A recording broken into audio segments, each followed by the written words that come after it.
Hello artists, let's review acrylic paint for just a minute here. I know you have questions. I always have questions because acrylic paint is complex and interesting and simple all at the same time. So let's review a few things that I know that might help you out. First off, you know I love the golden paint. Golden paint is the cream of the crop. It's the top of the line. It's also the most expensive. So if you're not going to use golden, that's totally okay. Just remember that the properties of every acrylic paint could be just a little bit different from what I'm showing you here. I have two different kinds of golden paint. This is heavy body here, and these are fluid. So let's talk about the difference between heavy body and fluid for a moment. I'm just gonna squeeze out a little bit here. I've got a glass palette here. This can be cleaned up easily. Just spray it with water, let it soak, and scrape it off. Or you can use other types of palettes like, I don't know, a paper plate. That's great. This is a disposable paper palette. You'll see me using this a lot because you can just layer the paint on it, and when you're ready, peel it off, toss it out. But for more sustainability, I've got a glass plate for you today. Heavy body, fluid. And you can see one is a little bit more like peanut butter. The other one is kind of like heavy cream, mustard maybe. I don't know.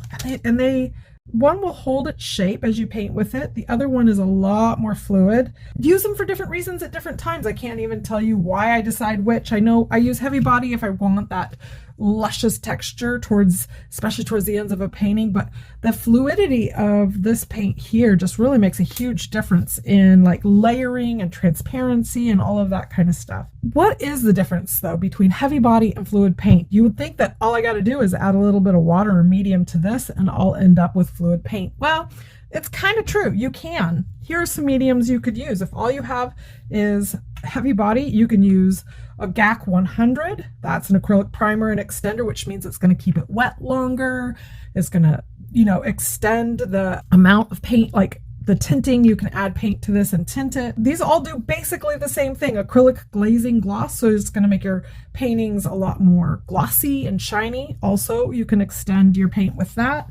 And then if you really want slow drying time, you can add open acrylic medium, which open will keep it wet and mixable for a lot longer, like probably 3 or 4 times the amount of time. So if I added any one of those into this, I'm going to just squeeze a little of this GAC 100 that's got a nice messy seal on it. And you can see, hopefully I can get that. Nope. There we go. So yeah, I could take that and we can mix it in, and you can turn this into a lot more of a fluid, but it's not going to pour out fluid, right? Like this one poured out fluid. But what I will say is that it also stretches the color. This is pure pigment and this is pure pigment. And when you add any sort of medium to your acrylic paint, you no longer have that same intensity. However, when you buy something as high quality as golden, that pigment is so strong it probably doesn't even matter. So yeah, you can add in a medium. You could even add some water to make it more fluid, and you're going to end up with softer fluid type paint instead of the heavy body. I like to buy it already fluid because it doesn't dilute the pigment at all. It keeps the pigment pure and strong, and it's fun to be able to just squeeze it out, especially if I'm using jelly printing or if I want to create, a really great texture, just pouring it out onto my canvas and brushing it out or rolling it out. However it is, I have both on hand. It's not a requirement. Paint is interchangeable. All acrylic paint can be mixed together, even different brands. It doesn't matter if all you have is a cheap basics paint. You can mix all acrylic, water soluble, they're fine. Here's another thing that might be interesting to you. We talk about transparency in paint. And one thing that's really great, most paints, not all paints, but the higher quality especially, will give you either the writing is on the back or right on the front of the bottle. You can see how transparent it is they actually paint a swatch right across. You can see Golden does this. They have videos of human being painting a swatch right across those black stripes, so you can see how transparent it is. That means that it's going to show through, and Well, that one's very transparent. This is a lot less transparent, and that'll give you kind of a clue. They do the same thing on their tubes as well. So you can pick, and this one's a light color, but it's very opaque, and so the paint, the black swatches don't show through as well. Another thing you can do is read this information here. They've got a little like bar that says transparent to opaque. I don't know if you can tell. And then another thing that it'll show you is how matte or glossy it is. Now, they don't add anything in particular to the paint.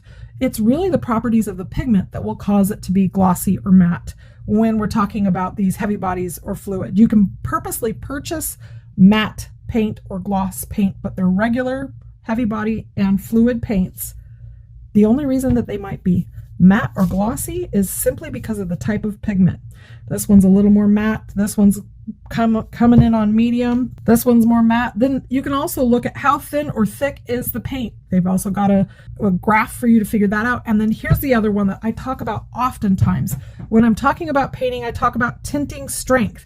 That means how much of this paint are you going to need when you mix in with the other paints? How strong is this tint? I'm telling you, you don't need a lot of primary magenta. You need even less of the primary cyan, just one little teeny drop in this yellow, and you've got green.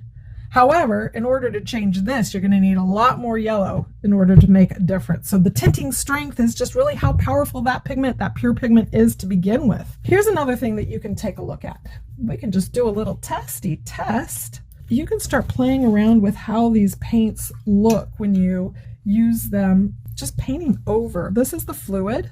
I can just see it's thin. I love the fact that it's transparent. Personally, I love transparent paint because that's how I get all of my layers. If you don't love having that transparent paint, you can actually buy opaque paint. Buy both. Golden makes opaque matte paint, and another brand that's really popular is called Nova, but I don't have any Nova paints. So you really have to look at its transparency, but look at how heavy body coats just so much more. It's very thick. It's much more opaque. It's going to make a huge difference in how when you're layering, what a difference that's going to make. So this is another way that you can test out your paints and see what properties they have. Their shine, their sheen, their transparency. So here it is with the medium. You can see it's even more transparent than the fluid paint because I added medium into that and that changed it quite a bit. So there's another thing to keep in consideration. Now, I don't have any primary magenta, but I do have this crimson from Basics. It looks from the all appearances that it's equal in quality and consistency. But if you've painted with Basics and you've painted with Golden, you're going to know that it's not the same. There is a huge difference in the amount of pigment and binders and fillers. There's a lot more binders, fillers, additives in a Basics student. There's a lot of different brands. There's Liquitex, there's Michael's brands, there's a couple others I have, like this one here, which is a much, much better quality student grade, but it's cheap. Sennelier Abstract. You can buy these for $5. I think these are like $3 on sale. They are cheap paint for a reason because they don't have nearly as much pigment. That doesn't mean you can't play with them or use them or enjoy them, but here, this is a heavy body paint, and look at how much more transparent it is than using the Golden paint. In the end, I think you're going to end up finding that it just doesn't have the same kind of consistency, color, mixability. It just doesn't have the same kind of properties that a high quality paint uses. However, when we're starting with our basics, our foundation, we're just learning to paint, use whatever you can use. Your high quality paint's going to last longer and go farther. You need a lot less of it in order to accomplish what it is that you want to accomplish, but you got to start somewhere. And sometimes the good compromise would be use your cheap paints for your base layer and then use your expensive paints for the next layer, your final look at paint. There's a couple of in-between paints, and I'm hoping to have a good test on all of them. But you know, we can just test what we have and see what we love the most, see what's going to work best for us. They each have their own qualities and properties, and well, anyhow, you get the point. Acrylic paint, it's an essential part of the True Colors Art program. How you use it is up to you, but I'm going to tell you one last thing that's important. We got to keep it from drying out, right? So here are my tips for keeping your paint from drying out. I know you've got all of these colors mixed up. You were just following along with one of those awesome color mixing videos in the True Colors Art program, and it's just taking forever and the paints start to dry. or you have somewhere you gotta go and you gotta rush off and you have all this paint mixed and you want to keep it for another day. Well, acrylic paint will not stay wet. It will dry, and once it's dry, it is completely dry and cannot be reconstituted. Unlike watercolor, this is it. You got to keep it wet. So what I love to do while I'm painting is to just spray it with a water bottle. This keeps it moist and wet, and water and acrylic go great together, no problem. That's the first step, just to keep it wet while you're using it, or if you're going to save it. Another thing we were talking about is things you can mix in to keep it wet longer. So if you're actually painting right now and you feel like your paint's drying out too fast, you can add a little bit of medium.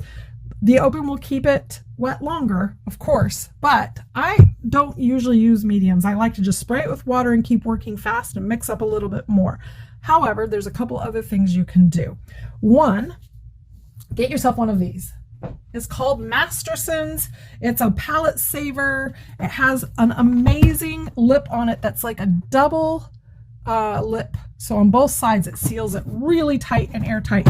You can just put anything in here, spray it with water, put whatever palette you're using, paper plates, it doesn't matter, fit it right in there, and you're good to go until the next time. You've got probably a good 24 to 48 hours to keep that sealed and usable for the next time. Just make sure you've sprayed it with water first. However, I will tell you that this palette saver comes with a special sponge system. I don't use it because it tends to make my paints run, but I know a lot of people who do this. When they paint, they use something like this as their palette, and they take a bunch of paper towels. I've got some pretty affordable ones right now.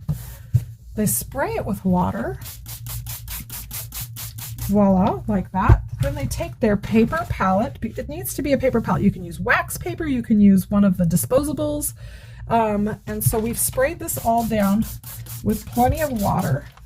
And there's something about that system that just keeps everything so much more wet and pliable for a longer time. You can also still do the same thing that I do, which is spray your paints once you've mixed them. So here's a palette that you can use on a regular daily basis, so that as you're making your beautiful colors, right here, I'm just doing this for fun really quick, mixing up a few things.